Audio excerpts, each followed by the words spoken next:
Thank you all for joining us for our SICSS-Howard Mathematica Lunchtime Talk with Anna Sackmann and Erin Foster from the University of California, Berkeley Library and the Research Data Management Program.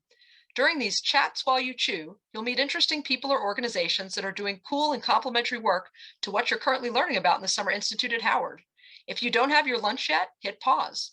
For those of you with food and beverage in hand, let's get started.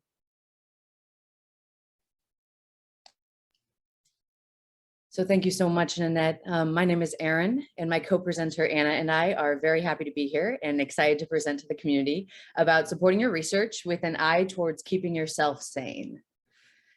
So we are coming to you from the West Coast. We're both at UC Berkeley, as Nanette mentioned, in the Bay Area of Northern California, where we both work to provide data services for faculty, students, and staff on campus with an eye to supporting their research. So to get some introductions going, as I mentioned, my name is Erin Foster, and I am the service lead at Berkeley for the Research Data Management Program, which is a partnership between the Librarian Research IT on our campus. And I'm a librarian by background and training. And my name is Anna Sackmann, and I'm the Data Services Librarian at UC Berkeley. So Anna and I will be presenting today, and we're going to be switching off and on between topics. And we want this presentation to be useful and practical. And when we come for the live Q&A next month, we also want you all to feel comfortable bringing questions and or challenges on any of these areas for discussion. So we look forward to that. So our outline for today. So as far as what we'll cover, here's sort of the summary. We'll start off with some of the why behind all of this in our topic, then move into talking about specific topics that come up around research data and managing it. A rough order for each of these sections is that we'll cover the sort of general area, and then we'll include stuff around like best practices, tips, and things you should know. We'll give an example or an application around the given area, and then we will end each section with sort of questions you should think about or ask, either at the institution where you are or in the future when you go to different institutions or places. So throughout the presentation, there are really three takeaways, though, that we aim to address that are listed here at the bottom of this slide. So we really want to address best practices around all phases of your work with research data. We want to, give suggestions or thoughts as to whom you can reach out to for assistance and help at your current or future institutions. And we also want to provide examples of questions or types of questions to ask as we go along. So we'll revisit these takeaways at the end, but again, this is sort of what we're hoping will be the gist of what you will get out of this presentation. So I want to start and kick it off into how to support your data and why you want to kind of take that time to support your data. So the long and short of it is that you can help yourself as well as others. So there's personal benefits. So following good data management practices can help prevent data loss. Things like data sharing, which we'll cover towards the end, may increase discoverability and citation of your work to the benefit of your career and others.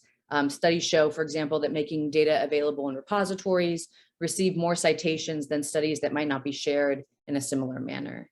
There's also a kind of ethical piece to this, so sort of scientific ethics, but general ethics. So we want, supporting your data and taking the time to do so can foster research transparency, improve integrity. There's also a practical element too of being mindful of communities that you might work with for your research and the ethics of dealing with those collaborators. And then lastly, another piece is that there may be requirements from institutions, from funders, from journals that you work with or publish in. Institutions may have policies around how your research data should be retained. When you apply for grants, data management plans might be part of the applications that are required by funders. And increasingly for grants or for publications, you need to provide your data as part of data sharing at the conclusion or when you submit a manuscript for publication. So these are some of the issues around why this is an important kind of topic and something you would need to think about.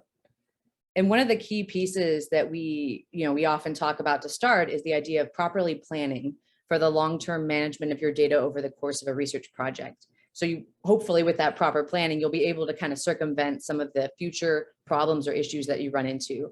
So future problems may arise if others need to be able to find, understand, or reuse your data, or if you need to return to your data, your own data, after spending, a few weeks, months, maybe even years away from it. Additionally, it will also help you in planning to anticipate future issues, such as how do I identify or how do I understand this file name that I applied to this particular file? Or if there's an incomplete code book that you run across, planning ahead of time about how you might want to format those things can help you in the long run. And by instituting, these sort of solid practices from the beginning of your project, you won't necessarily always need to backtrack to reinterpret or reanalyze data or past decisions that you've made. And really, we kind of want to emphasize that the best plan when I talk through this part is really the one that works for you and your collaborators long-term. And it's one that can be flexible, sort of a living plan that can be changed as your research may shift. So when we talk about this, we often talk about, to assist us in talking about this, we often talk about or like to think about 3 phases of the research process. So before, during, and after. So when it comes to before, determining a process that captures the details of a project or your research. That may be a data management plan that I addressed in the moment, but the goal is really to think about putting a plan together in a form that will be most useful to you to capture how you will manage data over the course of a project.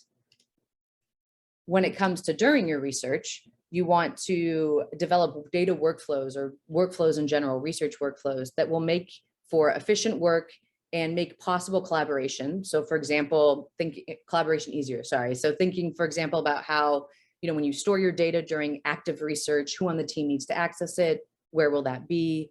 Or how the process of getting survey data or interview data collected on tablets to a place where you'll end up processing or analyzing it. What's the process for making that happen? So that's part of the during phase when we talk about during the research process. And then when it comes to after, really thinking about knowing, who or knowing which institutional funder journal requirements may apply to you. So having a sense of those expectations when it comes to things like archiving, preservation, retaining data. These are all words that they tend to get used interchangeably, which is much the chagrin of librarians, but sort of understandable. But those are all words you might hear when people talk about what to do sort of at the end of a research process. So what are those expectations that are coming from you from different units or different institutions that you'll want to consider upfront and plan for? So they can be those things, data sharing, data archiving, they can be challenging things to deal with at the end of your research when it's all said and done. So ideally, it's something you want to think kind of from the beginning how you will handle it. And one way in general that we'll kind of emphasize throughout to set yourself up for success is by knowing sort of straight up who to contact at your institution for guidance and help. So when it comes to the library, it will really depend on the setup of your institution, but you may have subject librarians or liaison librarians that are specific to your department, your discipline, your institute, wherever you may live or be housed at an institution. And you may also have a data librarian. So Anna's role and my role is a similar one at your institution, who can be great resources for kind of all these topics that we'll discuss. And establishing a line of communication about your research, about your needs early on can really assist with things like, for example, acquiring secondary data for your research. So if you need to have data from a third party provider, how can you get that? What's the process for getting that? How can you, get it in a space where you're able to actually work with it? The library can be a very useful resource for that information.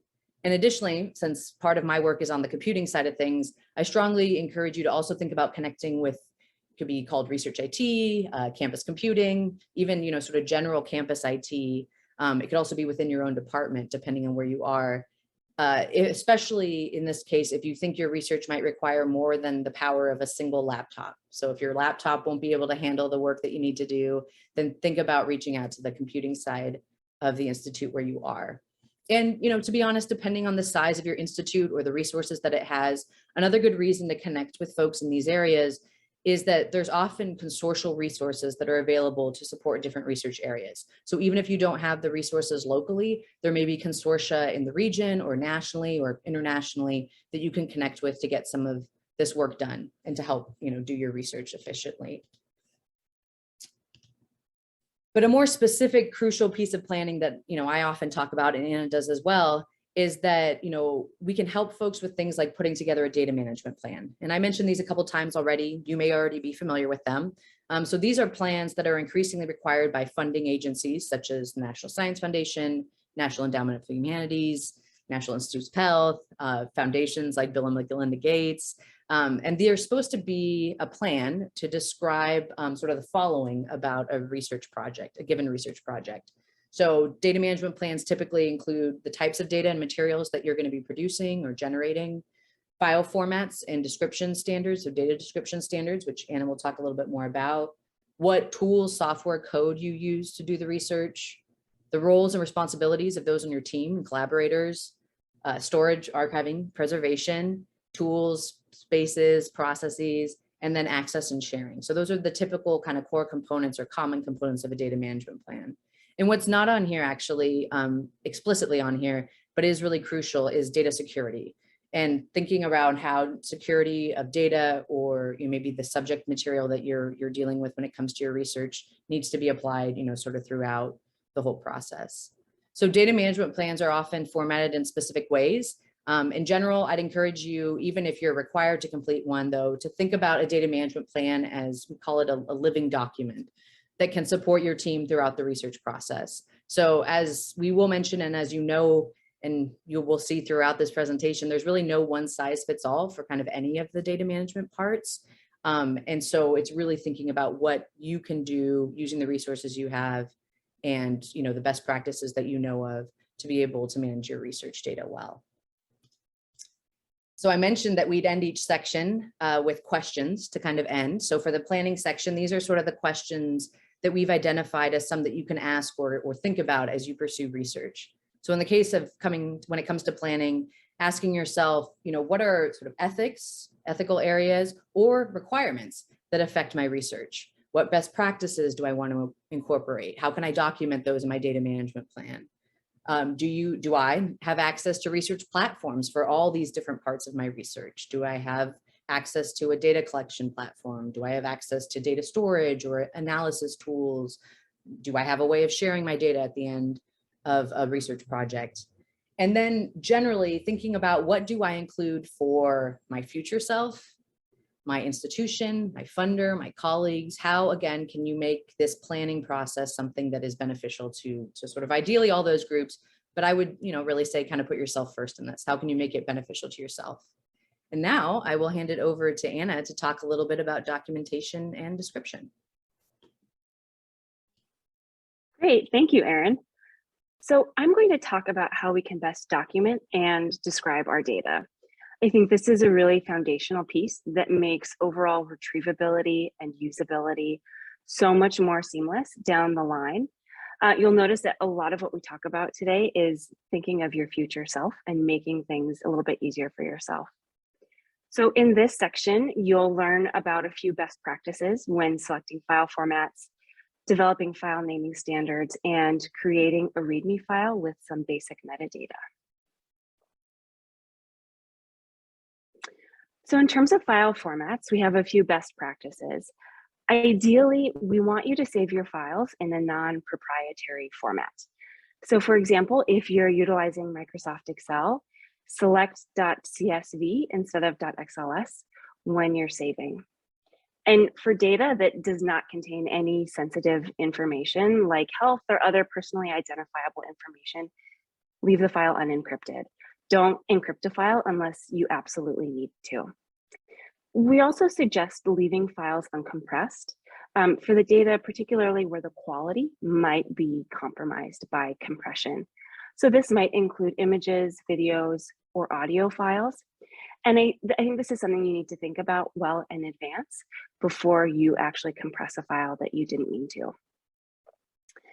And we understand that you may not always be able to save in open, non-proprietary formats because of the software that is most commonly used in your field. But it will be helpful to note in the README file, which I'll cover in just a minute, which software you used and which version was used in your analysis. So here's a chart of a couple of preferred open file formats. For text, we generally recommend saving the file as a .txt or a PDF or PDFA, which is archival format, or HTML. We also include here recommendations for structured data and still images, .png and TIFF files. And for video or audio, we recommend lossless open formats like MP4 or WAV or AIFF. In terms of file naming, we recommend developing a system that you and others can consistently use throughout the duration of the project. You don't want to commit to a file naming schema that isn't going to work past a couple of days. So you want to be really as descriptive as possible. Avoid using general names like Survey 1 or Cleaned Data, and please avoid the dreaded word final in any of your file names. You'll want to set up a system that enables you to develop a hierarchy of folders with some sort of structure. And whatever format you decide, figure out what the template is, and then include that name, the file name example or examples, in the README file that you create. So what might this look like for you? You may want to have a project name with researcher initials that includes a date or a date range when you worked with the data or when the data was collected, and possibly even a version number. You want to limit it to under 50 characters if possible, and I'll show you an example in just a couple of minutes. Make sure you're only using letters, numbers, hyphens, or camel case, and you can see an example of what camel case is on the slide here. And we also want you to avoid spaces and any special characters. This is where my librarian self really gets to geek out with an international standard for a date format, ISO 8601. This is my favorite because it makes sorting files really easy. It's the 4-digit year followed by the 2-digit month, 2-digit day. And if you needed to add something more specific, you can add T for time and then hours, minutes, and seconds. And then finally, for sequential numbers, use leading zeros. So instead of putting just 1 or 2, include 001 or 002. So here's an example of what this might look like for you. This is a file name that I came up with. I'm starting out with ISO 8601 date format so that it nicely sorts to May 20th of 2022. And then I used an underscore in the name of the project, and I indicated raw. Here I wanted to indicate raw because it's unclean data and you never want to alter this unclean data file. I then included my researcher initials and then saved it in an open file format. So in the previous slide, I said to not go over 50 characters, which I know can seem like a lot. This is an example of what 25 characters looks like. For each data set or project, you need to create a readme.txt file that contains metadata or data about the data for each of the files or each data set that you're working with. And at a basic level, you need to really include the journalistic W's. Who created the data, what the data file contains, when the data were generated, where they were generated, if these are applicable pieces to your research, why they were generated, and how they were generated. How I think particularly is important if you're working with your own analysis, and we'll talk about that a little bit more in the future. If you're working with secondary data that you did not generate, it's crucial to include the citation and the date that you accessed or downloaded the data. You could also include information in this file about the software that you used for the analysis and some of the steps that you took. I recommend creating this file really early on and adding to it as you work on your project. When it comes time to nicely wrap things up in a bow and maybe publish the data, you can go back and edit for clarity and make the file more concise. But I think more here is better, and then you can always cut back a little bit more as you get ready to share. So what does all of this look like in practice? I want to highlight the Mapping Inequality project out of the University of Richmond's Digital Scholarship Lab. This research project on redlining in America has, I think, really excellent organization and description, which in turn has made this data highly discoverable, usable, and understandable by a wide variety of researchers and students. It's one of the most important digitized machine readable archives about our country. And we include a link to the project in our notes if you'd like to check it out. So the project shows in-depth data from 210 cities across the continental US. And data for each city includes a scan of the original redlining map that was created, an interactive geo-rectified image, a shapefile, and scans of the neighborhoods and area descriptions. Many of these are scans that were forms that were filled out by hand, people going around and making observations. This means that data for a single city could include at a minimum dozens of different files. So a couple of the formats that they used here, the scanned descriptions are in JPEG format, which is compressed. By compressing these files, they knew that they weren't going to be losing any quality or clarity. So they made that decision for space reasons. The geo-rectified files are in TIFF, and the area description files are in a crosswalked JSON file. They also include a code book for the cities, which includes a city name, state, an ID that they assigned for each city, the year the data was collected, and an ID for each area description file.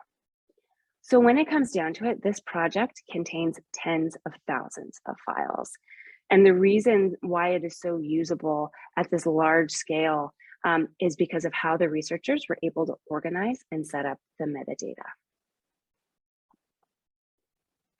So a couple of questions to ask yourself and to be prepared to ask some of the people at your institution. What attributes will make your research more understandable? And does my discipline have descriptive standards for documenting research? I think this is something that either a subject librarian or a data librarian can be able to help you with. And are there services on campus that can help you develop a file naming and data organization schema? I know plenty of librarians who love thinking about different schemas and ways that we can organize and think about our research data. So at this point, I'm going to pass it back over to Erin, and she will talk a little bit about storage and backup. Awesome, thanks, Anna. Oops. So I'm going to spend the next couple of slides talking through storage and backup, which is something that I do spend a lot of my day-to-day work and time thinking about either on my own or with my colleagues or with researchers. So my sense is that we are likely all familiar with the issue of data loss or the challenge of data loss. What can happen to our data through personal error. So we have this photo on the left that's sort of a tongue-in-cheek way of thinking about things that can happen without unintentionally happen to your data and cause data loss, or circumstances that may be outside of our control. So things like just fire. On the West Coast, you know, we unfortunately deal with fires. We also deal with potential for earthquakes.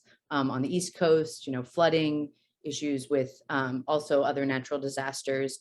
So I'm sure we all have some data horror story of our own that we can share or use as like a learning lesson. So a note that I do want to make in particular about the second photo here that's on the right-hand side, this is a fire that actually took place on the Berkeley campus within the past month. So the building that was affected was the Anna Head School complex. So it's a historically registered building, an historical space on campus, but it's also a building that houses the Institute for the Study of Societal Issues, which is actually made up of 7 centers. So some of those include the Asian American Research Center, the Center for Ethnographic Research, the Latinx Research Center, and then the Center for Research on Native American Issues are just a set of those 7 centers. And something that didn't come up in any of the coverage was the fact that that institute and those centers themselves were at risk. The materials that potentially were stored there, if it was active data or maybe even historical data, any sort of physical materials or even, electronic materials and computer hardware that were stored there were put at risk with this fire. So it's something, again, that we might not be able to control, but there are some best practices that we can think about in terms of storage and backup to make sure that we're not left in a position where there's total loss potentially. So one of the best practices that we tend to highlight when we talk about data storage and backup and reducing the risk to data loss, because unfortunately there's no way we can completely eliminate the data loss risk, is the idea of a 3-2-1 rule. So the way that this breaks down is that you keep at least 3 copies of your data, so the original, and 2 backups. The backups should be on 2 different types of storage. So it could be a laptop as well as an external hard drive, or maybe cloud storage. And then one of those copies should be off-site. And so that typically looks like someone storing something, on a laptop, maybe an external hard drive, and then having a copy in Box or Google Drive or Dropbox or some other cloud storage solution. So this is going to look very different depending on where you are and what your research is like. And, to be honest, depending on the size or variety of the data you are collecting, this can be a really hard best practice to follow. And this is an example of a time when connecting with campus resources. So again, librarians, IT pros, computing people can really be helpful in determining maybe what kind of storage or backup strategy you can set up and relatively easily maintain, because that is a big challenge of all this process, is how to maintain it. And an example of maybe when it comes to mapping out a data storage or backup solution, this is an oversimplified flow of what that strategy might look like. So broadly thinking about how you move your data from when it's collected, captured, acquired from a secondary source to wherever you plan to actively store it. So whether that's cloud or maybe on your laptop or a computer, consider, think about where you're going to be processing and analyzing the data, because you want your storage solution to be relatively close to that, where you're going to do the analysis. So you want to be able to have a good connection between those places. And you'll want your data to be, accessible, but also when you're thinking about backup, you want that backup space to be, again, in that 3-2-1 rule ethos, separate from where your active storage is taking place. And I added repositories on here because they are a potential solution as well. Anna will talk a little bit about repositories towards the end, but they are a solution that you may think about when it comes to data backup.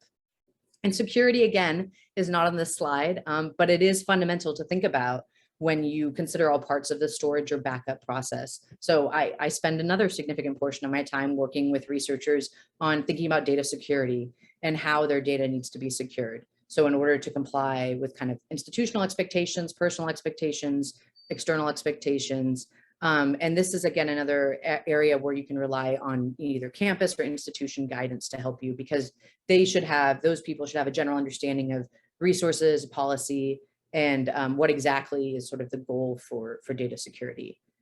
So in summary, I will say that developing this strategy is a process, but ideally it's one that you can reuse over and over again for your research. So you don't have to develop unique solutions for data storage and backup for every project.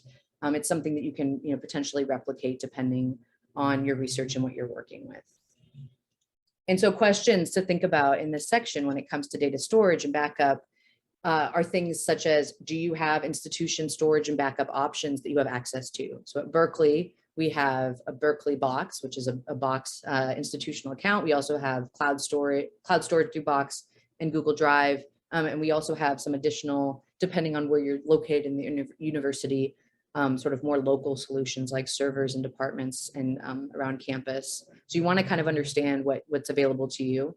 You also want to think, when you kind of just figure out what's available, what are the access permissions? So if you're working with folks in your same institution, it might be easy for them to access it, but does that also make it easy for collaborators external to access? Are there size limits? This can be an issue that can come up, and we're dealing with here at Berkeley, and many other institutions are dealing with their size limits when it comes to storage. And kind of lastly, thinking about what storage solutions and backup are appropriate for protected health information. So for things that HIPAA, for example, may apply to, or personally identifiable information. So again, what are those security considerations you need to think about when it comes to protecting privacy to human subjects or other vulnerable populations?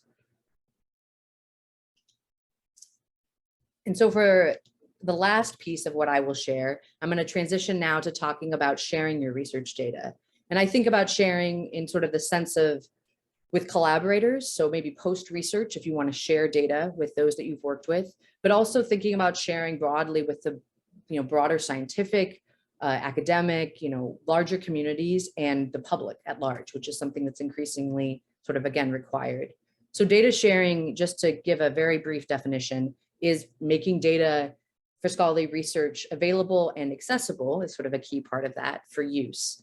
So the requirements or the expectations around data sharing have in some ways always existed, but it's really followed closely, the conversation broadly has followed closely around the heels of the public access to research articles, which is something that some of you may be familiar with that's required. Also a response with data sharing is a response to lack of the availability of primary data. So not being able to get at how people came to get the findings that they have. And it's also, again, on that note, sort of seen as a mechanism to ensure or at least enable reproducibility and transparency in the research process. So there's some of the reasons why behind data sharing is such a crucial part of the conversation when it comes to research data and managing it. So I mentioned earlier, that funders are requiring things like data management plans, and data sharing, as I just mentioned, is also something that can be similarly required and has been for a while, depending on the funder you've worked with or the publisher or journals the spaces where you may be publishing. So again, organizations like the National Science Foundation have had a data sharing requirement for a while. National Institutes of Health has also had it for different types of data. Their genomic data sharing policy, for example, has been around for a while.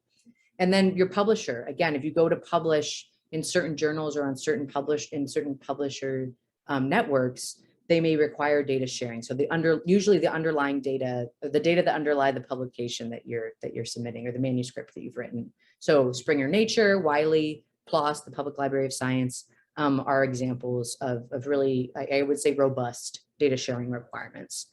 So this is another reason why kind of data sharing is something to pay attention to.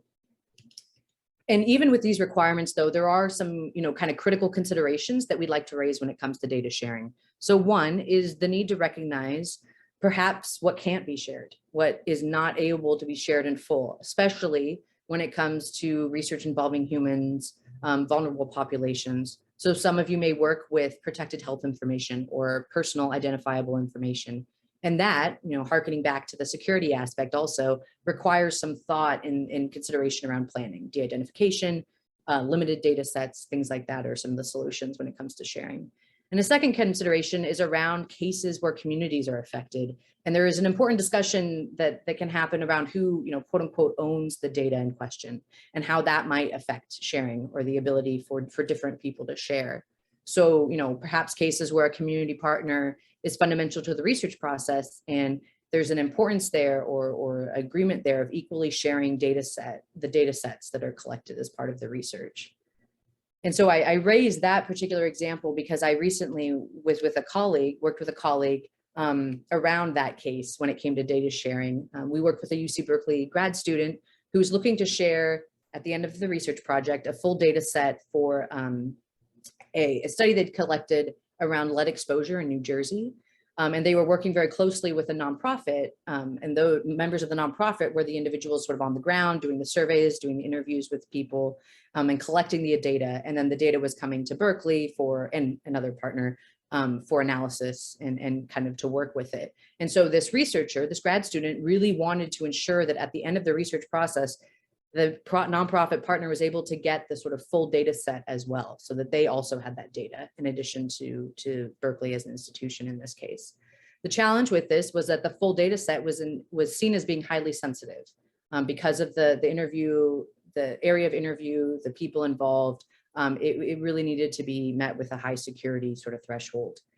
So we had a lot of conversation about what are the security measures we need to have in place and how can those be reasonably put in place by this nonprofit, which is, not a giant institution, not a huge organization. Like, how can we make this possible? And there is the need and the discussion to need to balance privacy concerns and security considerations while not minimizing or sort of undercutting this desire to share back with their collaborators. And, I'm really happy to say that, it has been a process, but it's something that we've been able to put together, that this grad student, didn't back down from their desire to want to share the data set. And we worked to figure out a strategy for securing the data set sufficiently. And it's, now it will be possible for her to share at the end of this project with that collaborator. So it's not, I raise this example as something of showing that sharing may be challenging, but it's definitely not impossible. And especially, you know, if you have kind of this underlying ethos for why you want to share. And so with that, I will turn it back over to Anna to talk a little bit about when data sharing crosses over to publishing. And then Anna will also wrap up our presentation for today. So take it away. Great, thanks, Erin. So we often rope together publishing and sharing in kind of one bucket, but they're two pretty distinct things. And publishing is really putting your data and other research materials out there to make it discoverable and hopefully reusable by any other researcher who would like access to it. So publishing your data, code, or any other methods that you used in your research is a really great way to elevate the work that you've put into a project. We put so much emphasis in academia on the importance of the published paper and how many citations it gets. But the data and the work that you put into analyzing that data, we argue is equally, if not more important. And we should be elevating this type of work and drawing attention to it. There are a number of different types of data repositories where you can publish your data. We recommend that you work with your local library to help you identify the repository that best fits your needs. For example, there may be a discipline or data type specific repository that is more heavily used in your field. A big one that comes to mind for the social sciences is the Inter-University Consortium for Political and Social Research, ICPSR, or the Qualitative Data Repository, QDR. Both of these add an additional level of curation. So they go through and they make sure that all of the files open, that all of your variable names are defined, that you have a code book, so that anyone coming across the data can really utilize it in the future. Your institution may also have a repository that is free for you to use.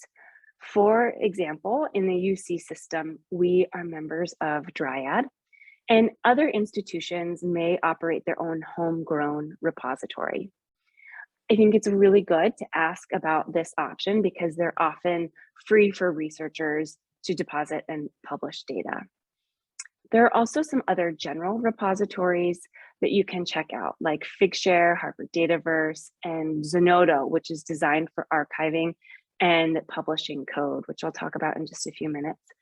I do want to add here that publishing your data in a repository gives it a level of long-term security that local storage or putting it on a file server in a website does not provide.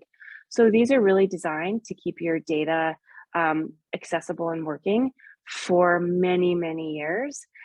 It has additional things like fixity checks, people running it, it's backed up in various places. So they're really great places to put your data long-term.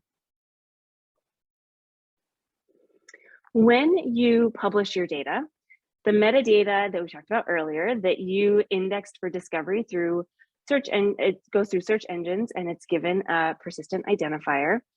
Repositories will also generate a citation for the materials, which enables attribution and reuse and provides a more complete picture of the impact of your work. And many repositories will also provide metrics like downloads and track the number of times that the data has been cited.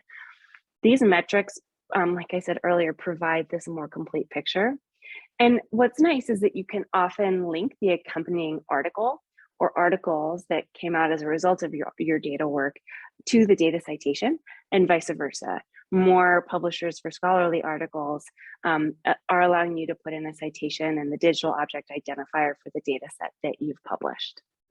So in this published data that you see as example on the slide here, researchers interviewed two cohorts of people, 21 to 30-year-olds and 50 to 70-year-olds, 3 times over the course of a couple of years in order to understand how their social networks change as life transitions occur, like graduation, marriage, birth of a child, retirement, or the death of a spouse.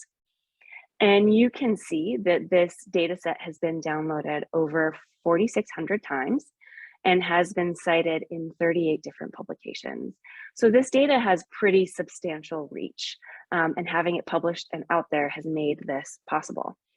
I'll add here that data repositories, ICPSR is really the big one that comes to mind for the social sciences, are not only an excellent tool for publishing your research data, but they're also a really excellent tool for discovering secondary data and survey instruments and methods, things like that.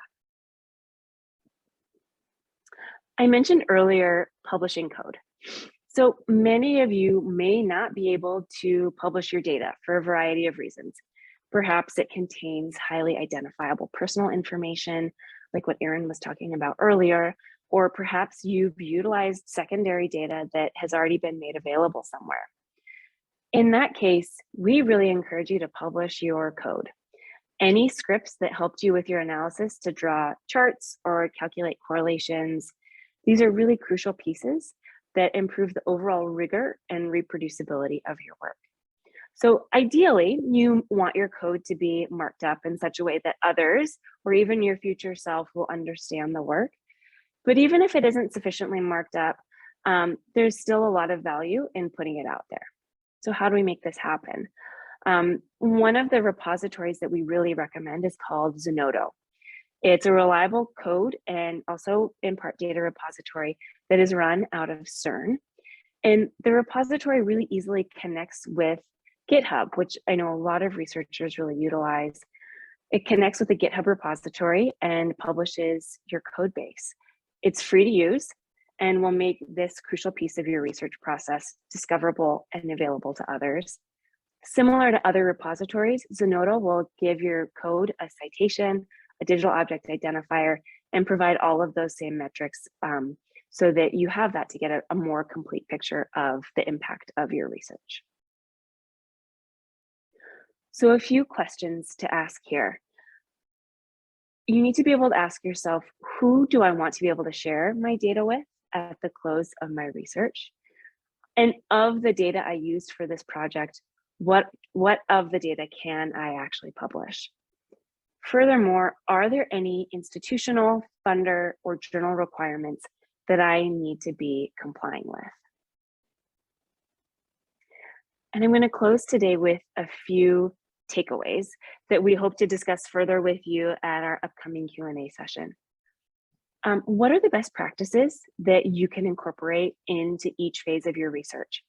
We really don't expect you to adopt everything that we talked about today. That would be a big ask. But think about what is achievable and maintainable for your research, and what can you start taking steps towards doing. In thinking about that, what are the resources that you need? Sometimes you may not know that you need something, but you're not entirely sure what it is. And this is why it's so good to be able to talk to a librarian or someone in computing or data management at your institution. They can really help you identify the components or tools that are needed to manage your data over the duration of your research project. And finally, create a list of questions that you need to ask data providers at your institution. Data management is really complex, and there is no one size fits all approach.